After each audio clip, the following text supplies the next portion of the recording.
Welcome to the story room. This creepypasta is called Arachnophobia. You know, it's funny. I actually used to love spiders. I live in a rural town of Floyd, Virginia. Well, actually, it's extremely rural, and the only connecting towns are Indian Valley, Willis, and Czech. And these aren't even towns at all, just something little connected areas where you can get to Floyd. Floyd is extremely small. It's only about a 7-mile stretch. When you enter when coming through Czech, you come across a Dollar General. After that, there's some type of mattress place, and it's mixed with a rehabilitation center. Not for drug abusers, it's a physical therapy center. I've never been in it, but my friend's dad was in an accident once and he had to go there. On the other side of the street are just houses. Behind the rehab center is a doctor's office, and of course more housing.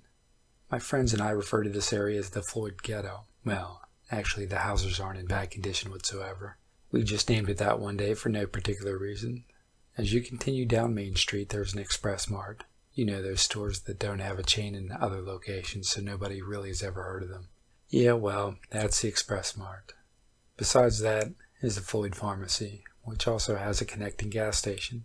The place is actually nice. It has a little relaxation area. It just makes you feel at home. Nuzzled in between the two is DJ's Drive-In, another non-chain restaurant where you can order some really good food. See, Floyd is designed very weirdly because across from DJ's is a Subway and a Pizza Inn. I mean, Subway as a restaurant? I guess they compete for business, but hey, they're all still in business, so why don't we just enjoy a variety of foods? There's a car shop across from the gas station. Most of the cars it sells are really bad and pricey. Half the cars are used, half the cars are new. Their prices go something like this. Car equals $5,000, they sell it for $8,000. I understand the concept of making money, but come on. Every once in a while they have some expensive sports car. I'll gawk at it, but hey, that's normal to me. After all the shops and businesses sits a high school. Our school is pretty poor, so it's not much to see, to be honest. I don't even know why. You'd think with some of the highest test scores in Virginia they could help us out, but I digress. Continuing up the streets of Floyd, you come across a very repetitive Floyd scene. A gas station and, you guessed it, another restaurant. The gas station is Exxon, and the restaurant is Hardee's. Behind Hardee's sits a garage, and that's being nice. I mean, some trash pile, there's dozens of broken cars. Oh, the joy of living in Floyd. Anyway, if you continue up the street, you reach a courthouse, along with other random little shops and the like. Never been inside any of those buildings. The last two buildings in Floyd is a Food Lion and Slaughter's, a non-chain market. Growing up in farms, you have to get used to many various insects, rodents, etc. that invade your housing. I was very fond of spiders myself. I would venture into my family's barn to hunt for them. I would find various harmless spiders. On the lucky occasion I would find a black widow or brown recluse, I was very excited. I learned from my parents how to identify spiders and which ones were poisonous and such. To be honest, I didn't care if the spider was completely harmless or deathly poisonous. It didn't stop me from having fun with them. And I'm not just some insect torturer who gets the joy out of pitting them to fight to the death. I mean, I really just found them fascinating. And hey, they help with the other pests that would eat the crops. Nothing very interesting ever happened in Floyd. The town was extremely boring. I just happened to pass the time by exploring the land around town. One day, though, something weird happened. It started off normal, getting off from school and walking home, except these trucks were driving down the road of Floyd. By truck, I mean something with 8 wheels carrying tanks full of something. There were 2 of these trucks, and they were being led by a military-type vehicle. It didn't have huge guns on it, but you could definitely tell it was military by the distinct green color on it. The tanks were also being followed by the same thing. I see you, of course, being in the town of Floyd. The news of these tankers spread like wildfire. Various rumors spread across the high school. One person in my class said that they were transporting dangerous liquid used to raise the dead. Others said it was a dangerous sewage, and some leaked out into the lawns and destroyed many of the vegetation surrounding the home. Even with my high school brain, I knew these were false. Personally, I think a 5th grader could determine that these rumors were all made by people with nothing really better to do than make up these lies. But I did notice that something was off in Floyd the following days. See, Virginia has a very bad stink bug problem. The College of Virginia Tech did some experimenting when they released about 10,000 stink bugs into the wild. Releasing an invasive species, great idea.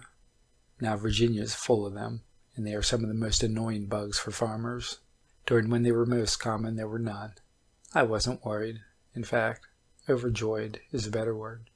Their sudden disappearance just made my job easier. I would make daily trips to the barn to find various spiders and insects. I found no other insects except for a wolf spider. The average wolf spider's length is about the size of a quarter, the legs making it reach probably about 3 inches toe-to-toe length. This time, though, there was a very large spider, probably the biggest one I'd seen at the time. The body was about the size of a 50-cent piece. The legs were about 2 inches in itself, making the spider about 6 inches of total length. I found this extremely interesting, though. In my opinion, the larger the spider, the cooler. I would expect this had killed many of the other insects. The only issue with this spider was that it was very aggressive. I mean, when I got close to it, it charged me. I managed to step back, barely avoiding getting bitten. That's odd, I thought, as I hadn't come across a wolf spider that aggressive. It was getting late, so I just left the spider and went inside. The next day was no different. I went to school, rumors about the trucks died down, and I went on with my life. Same following the next 2 days. After getting home from school on Friday, I wanted to go to the barn. I couldn't go for the past couple of days due to homework. I wanted to check up on the aggressive wolf spider I'd seen, and I did just that. For the first 15 minutes, I found nothing. I was about to call it quits until I saw it, or at least its molded skin. See, when a spider molds, it means it's reaching adulthood. This really frightened me because the molded skin was about 7 inches total. I knew that since it was molting, it was going to get bigger. Now I know some spiders can grow to be the size of a dinner plate, but never a wolf spider. I figured this had to be some sort of record, so when I saw it next time, I was going to get some evidence to prove my find. When returning to school on Monday, things were noticeably different. My agriculture class, which usually had 22 kids, now had 16. An information technology fundamentals class was my largest, and 29 people only had 20.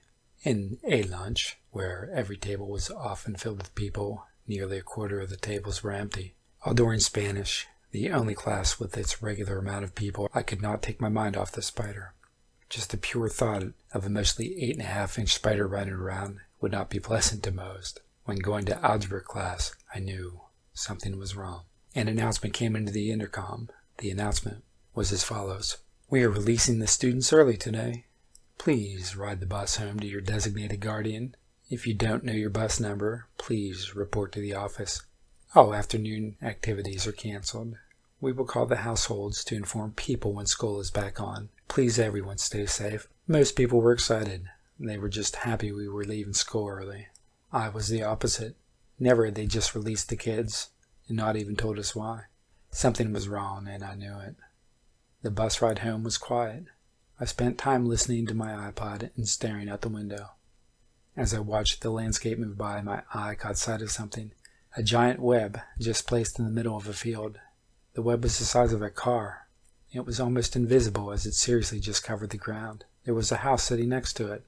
The door was wide open. No people appeared anywhere near the house, and there was no sign of the car that usually sat in their yard. When I got home, I needed to tell my parents about the spider. "Mom," I said when we got home, "we need to leave now. There was a spider in the barn, and nobody was there." The kitchen light was on, along with the living room light. The rest of the house was empty. My room, my parents' room, and the bathroom. The TV displayed the news. It was playing something, but I wasn't focused on it. There sat a note on the table. "Sorry about not being home today. Dad and I had some chores to do. We need to go to the grocery store for groceries and fill up the car with gas. I think we need to stop by Austin's, but that's up to your father. Oh yeah, we also need to get some things out of the barn. Love you, honey. Be back around 5:30. No, not the barn. I dropped my backpack on the ground and ran to the barn. The clock read 4:17 p.m. As I stepped onto the porch, I ran toward the barn, and when I reached it, everything looked normal. The door was open as usual, so I stepped inside. I explored it and found nothing. I was relieved, as I figured they just hadn't made it out of the barn yet. I was about to leave Yet as I looked down, the floor was coated in a white, stringy substance. Oh no, I thought, extremely panicked. I was standing in a spider web. A massive spider web. I looked up at the ceiling and was horrified. Hundreds of baby spiders littered the roof, some falling onto nearby stacks of hay and many on the floor. That's when I noticed it. My mom and dad were tied to the ceiling. All I could see were their faces, pale and lifeless. The rest of their bodies were covered by a web of spiders. I was in the process of vomiting when I saw it. A massive spider now blocked the front door. It was at least 2 feet tall with a 4-inch reach. At the point, it all came together. The tankers, the oversized spider, the missing students. Why our town? Why did this have to happen to us? I asked with tears rolling down my face. I had to get out of there. Anywhere was better than being stuck in the barn with my dead parents hanging from the ceiling. The gigantic spider hadn't seen me yet, so I made my way out the back door. I ran back inside and news caught my eye. Reports of missing people mixed with reports of huge spiders. I just sat on my couch watching the live footage of the town of Floyd just being taken over by massive spiders. The cameraman flashed the food line, and it showed spiders on top of people, just tearing them apart. The news reporter was tackled by a spider, and the cameraman dropped his camera and ran. The TV turned to an emergency broadcast system, and I knew it was over. When I say over, I don't mean the town of Floyd. I mean the whole world. The military, they wouldn't be able to stop this. Genetically modified spiders, I thought, as I chuckled to myself. So this is the end. Wasn't what I was expecting, but hey, I like spiders, right? I felt a sense of ease as I walked the streets of Floyd, now ravaged by these Narratids. The bodies of people lay on the ground. I saw spiders scurrying across the streets to pick their next victim. The gas station blew up momentarily, deafening and blinding me. I opened my eyes to see a spider crawling towards me. Oh well, it was a good run.